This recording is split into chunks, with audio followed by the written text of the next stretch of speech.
안녕하세요. 지은호의 카페 매니저를 그만둔다는 내용은 정말 충격적인데요. 파라 내용을 빠르게 정리하고 구화 미리 보기 시작하겠습니다. 이지혁은 지은호에게 카페에서 하룻밤을 지내겠다고 말했다. 다른 곳에서 머물 돈이 없었던 탓이었다. 지혁은 대수롭지 않게 넘겼지만 지은호는 퇴근길에 카페에서 지난 사진들을 보며 여전히 그곳이 아늑하다고 느꼈다. 침낭에서 자고 간 흔적을 발견한 그는 결국 지혁이 이곳에서 잔 것임을 알게 된다. 이후 지혁은 선배를 찾아갔다. 지혁은 창고를 쓸 수 있는지 물었다. 결국 창고를 사업 공간으로 쓰게 되었고 은호 역시 함께 그 자리를 확인했다. 한편 지혁이 카페에 왔다는 사실이 박성재에게 전해졌다. 성재는 직접 찾아와 지혁을 만났지만 퉁명스러운 태도와 사업 준비에만 몰두하는 모습에 불편함을 느꼈다. 성재는 걱정 어린 질문들을 던졌으나 지혁은 기다리라는 말만 했고 성재는 기분이 상해 밖으로 뛰쳐나갔다. 뒤따라 나간 지혁은 가족 안부는 내가 직접 전하고 싶다며 자신의 의지를 밝혔다. 사업에 반대한다면 어쩔 수 없지만 때가 되면 알려주겠다고 했다. 집에서는 김다정이 지혁이 돈도 없이 떠난 사실을 알게 되어 속상함을 토로했다. 파혼당하고도 돈까지 없이 고생할 것을 걱정한 그녀는 가족들에게 화를 냈고 이상철을 만나 하소연했다. 그러던 중 지혁에게서 전화가 왔고 집으로 돌아가던 이상철은 이 소식을 전했다. 창고에 중고 책상과 침대를 들여놓은 지혁의 모습을 본 지은호는 불편함을 감추지 못했다. 자신이 이곳에서 작업을 하는데 지혁이 함께 지내려는 것이냐며 따졌고 밤새 함께 있어야 하는 상황에 불만을 드러냈다. 지혁은 투명인간처럼 생각하라며 대꾸했다. 다른 한편 이지화는 박영나에게 계속 말을 걸었으나 영나는 선을 긋듯 차갑게 반응했다. 결국 지화는 화가 나 차를 갓길에 세웠고 잠시 자리를 떴다.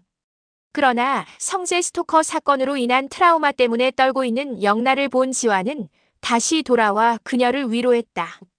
그는 지켜주겠다며 수화로 사과했고 영나도 같은 방식으로 답하며 서로의 마음을 조금씩 열었다. 그 후 영나는 집에서도 한결 밝은 표정을 보였다. 한편 지혁은 여후배 해나를 불러 홈페이지 제작을 부탁했다.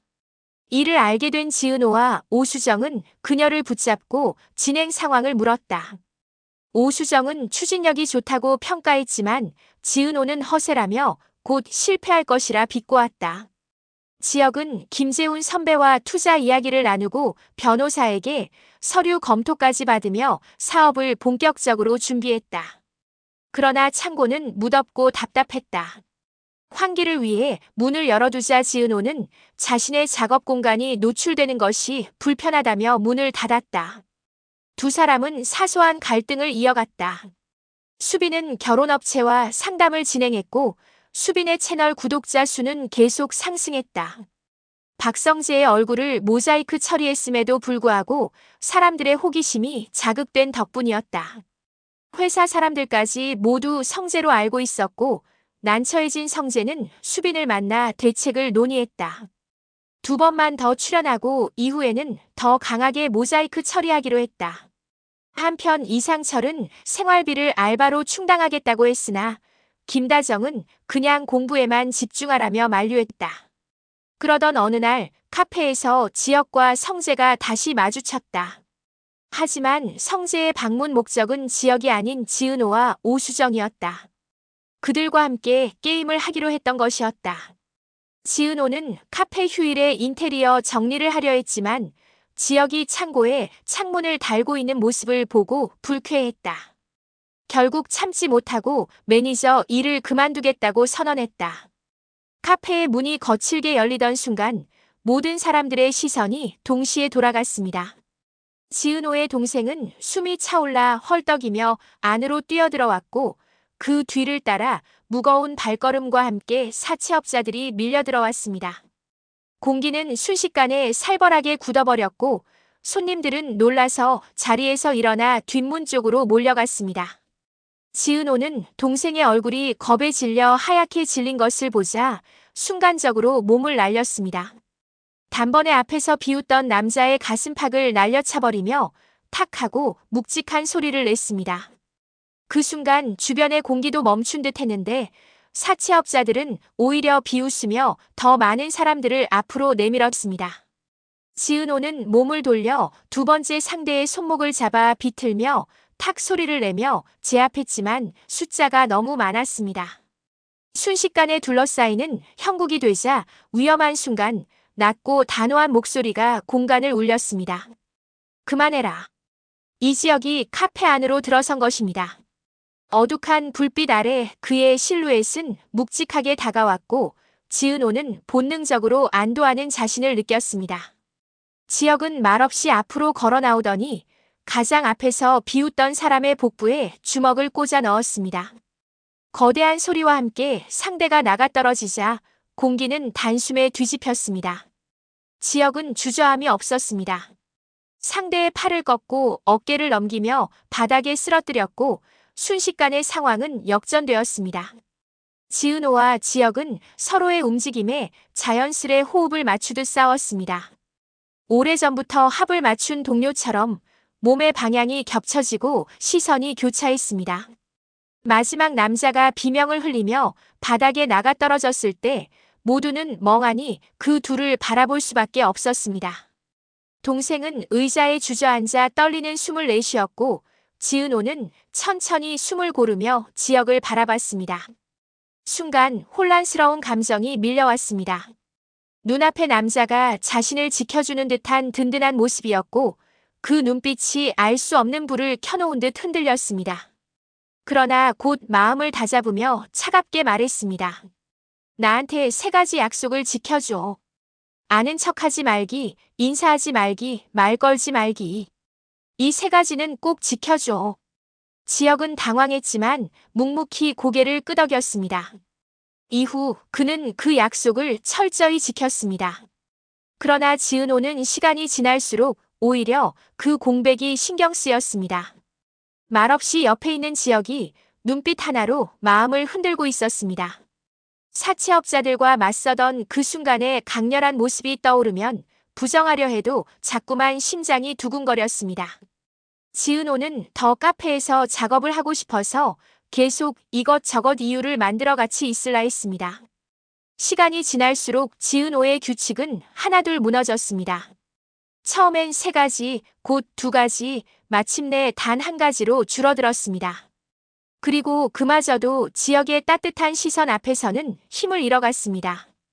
어느 날 지역은 조심스럽게 말했습니다. 내가 처음 시작하는 일이 있어. 첫 손님 계약을 내게 맡기고 싶어. 내가 도와준다면 의미가 다를 것 같아. 지은호는 놀랐지만 그의 눈빛에서 진심을 읽고 고개를 끄덕였습니다. 대답은 짧았지만 두 사람의 마음속에는 작은 불씨가 피어오르고 있었습니다. 이제 서로를 피하지 않아도 된다는 듯 공기 속에 묘한 설렘이 흘렀습니다. 하지만 이 모든 과정을 지켜본 박성재의 마음은 이미 균열을 넘어 분노로 달아오르고 있었습니다. 그는 겉으로는 웃으며 잘 되고 있네.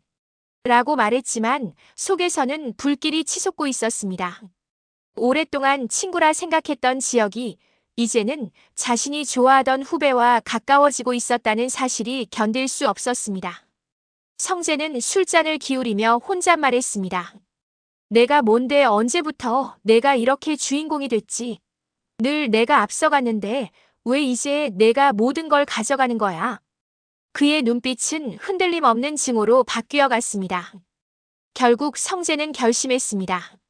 겉으로는 지역의 사업 아이템 맘대로 집을 이해하는 척했지만 뒤에서는 거대한 자본을 끌어들였습니다.